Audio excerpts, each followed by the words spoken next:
महायुति का सीएम कौन होगा, इसको लेके लगातार कयास लगाए जा रहे हैं और डेडलाइन जैसे जैसे करीब आ रही है सभी पार्टियां अपने अपने दावे ठोक रही हैं। तो आइए बात करते हैं धीरज शर्मा जो कि एनसीपी के यूथ के अध्यक्ष हैं उनसे, और उनसे पूछते हैं धीरज जी, एक दो दिन में तो सरकार भी बन जाएगी, सीएम भी तय हो जाएगा, तो आपको क्या लगता है कि दावेदारी किसकी सबसे ज्यादा प्रबल है? देखिए, अभी एक हर कार्यकर्ता की इच्छा होती है कि उनके लीडर को नेतृत्व करने का मौका मिले। ऐसी हमारी भी भावना है कि दादा में वो क्षमता है। उनके पास अगर देखेंगे तो मोस्ट एक्सपीरियंस लीडर के रूप में महाराष्ट्र में उन्होंने काम किया है, और जिस तरीके से इस बार एनसीपी की परफॉर्मेंस रही है, सब लोग ये चाहते हैं कि कोई ऐसा डायनेमिक लीडरशिप महाराष्ट्र को मिले दादा के रूप में। इस तरीके की मन की इच्छा हमारे जैसे सभी कार्यकर्ताओं की है।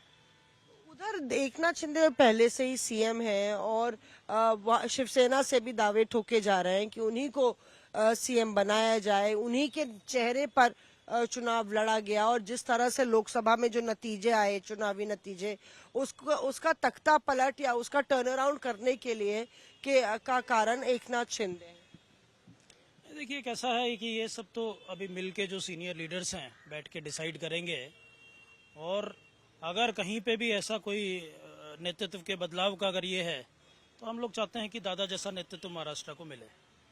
जैसे कि छगन भुजबल भी कह रहे थे और प्रफुल्ल पटेल कह रहे थे कि सभी नेताओं में योग्यता है, सभी दलों में। आपको क्या लगता है कि अजीत पवार क्यों अच्छे सीएम हो सकते? देखिए, सबसे ज्यादा उन्होंने गवर्नमेंट में रह के काम किया है।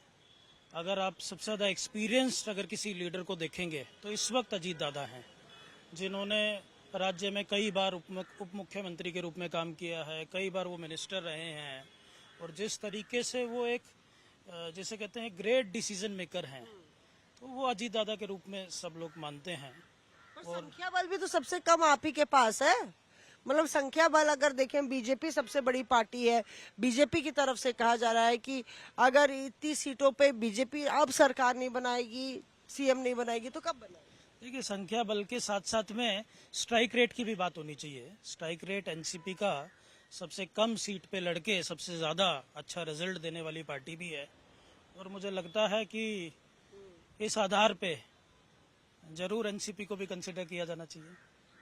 तो यहाँ पे धीरज जी भी कहते हुए कि अजीत पवार को सीएम बनाना चाहिए क्योंकि वो अनुभवी भी हैं, और लगातार जिस तरह से एनसीपी का स्ट्राइक रेट रहा है वो सबसे ज्यादा धुआंधार रहा है। आप देखिए कि छगन भुजबल भी इस बात का जिक्र करते हैं, और लगातार प्रफुल्ल पटेल ये कहते हैं, शिवसेना ये कहती है कि उनका सीएम होना चाहिए, एकनाथ शिंदे सीएम होना चाहिए, बीजेपी भी दावेदारी ठोक रही है। तो ऐसे में जो पार्टी आला कमान है इन सभी पार्टियों के, उनके लिए ये फैसला बेहद मुश्किल होगा, और समय भी अब काफी कम है। सरकार बनानी है और अपना चेहरा घोषित करना पड़ेगा।